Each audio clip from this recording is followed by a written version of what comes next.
So, research has shown that when it comes down to the most basic thing, we have a genetic predisposition to not respond to mTORs, mammalian target of rapamycin.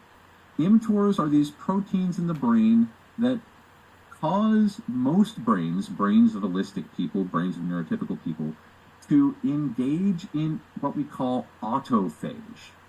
Autophage is when the brain decides to self-destruct and weed out synapses that it is no longer using. We call this synaptic pruning. Synaptic pruning occurs primarily during teenage years, during adolescence, from around ages 12 to 24.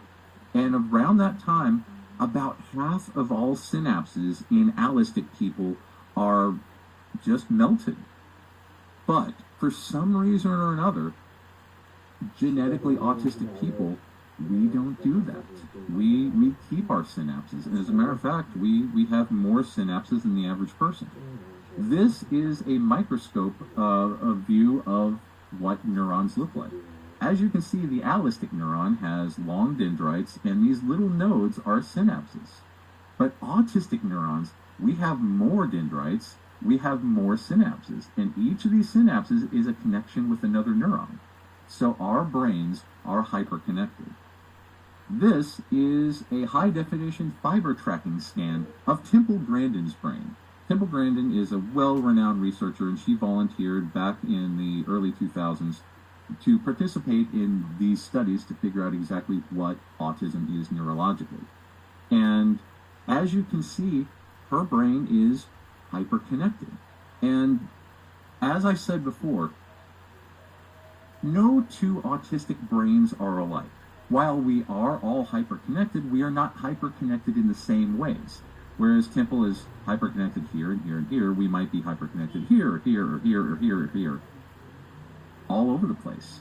The thing about neurotypical brains being similar is that neurotypical brains weed out all of the synapses that they're not using. So it's essentially like you have a tree branch, but cut off all the small little tiny branches.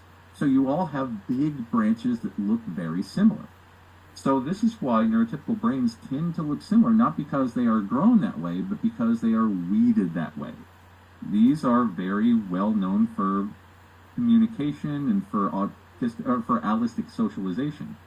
But the autistic brain, one thing that we have in common is a hyperconnected amygdala, the fight or flight center of the brain, the place that is responsible for intense emotions and not well known for logic.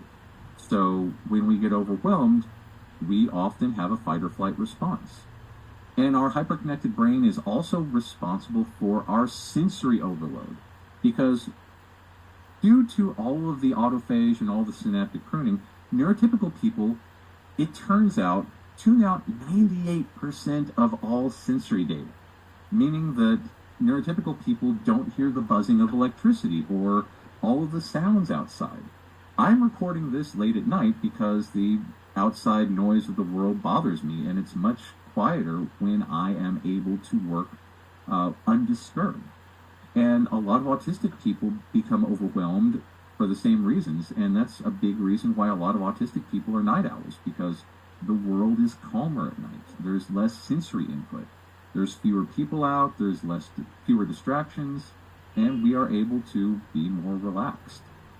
So when you think about the difference between an autistic brain and a neurotypical brain, consider all of this extra data that we're filtering through.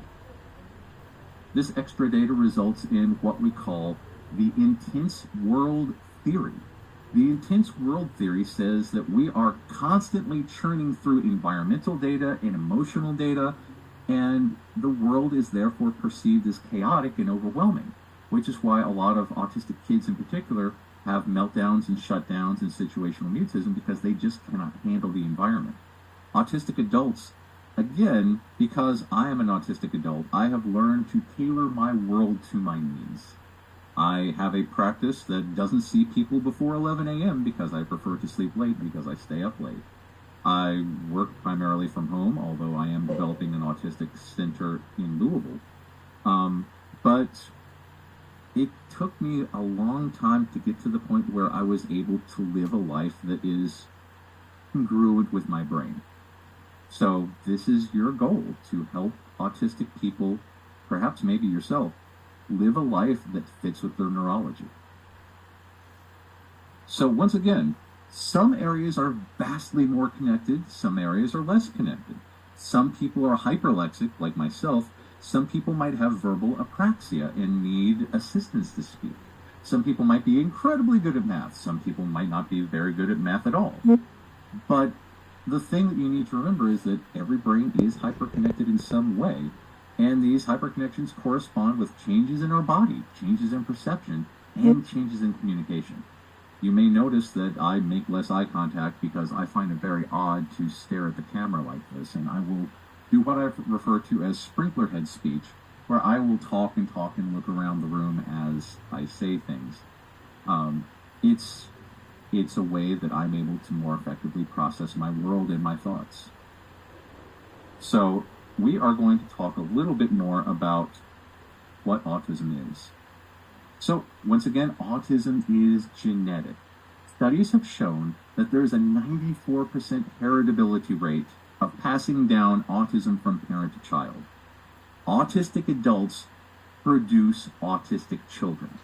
Once again, it's not a random mutation. It's not something that comes out of nowhere.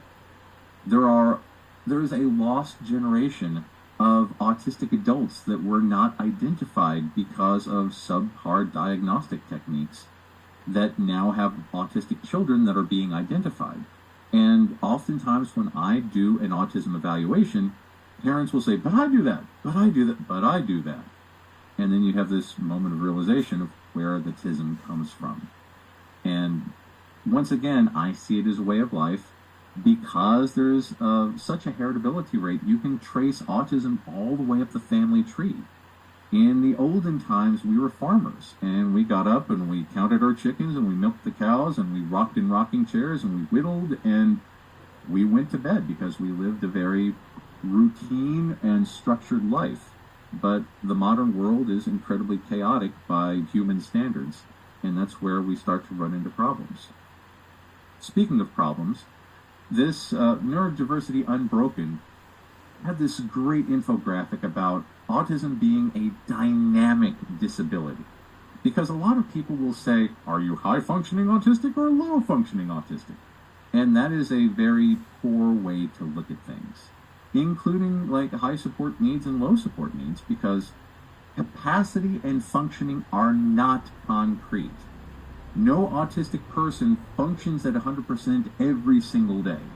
The comparison has been made to the Starship Enterprise, where if you run at warp 9.9 all the time, the warp core is going to explode and everyone dies.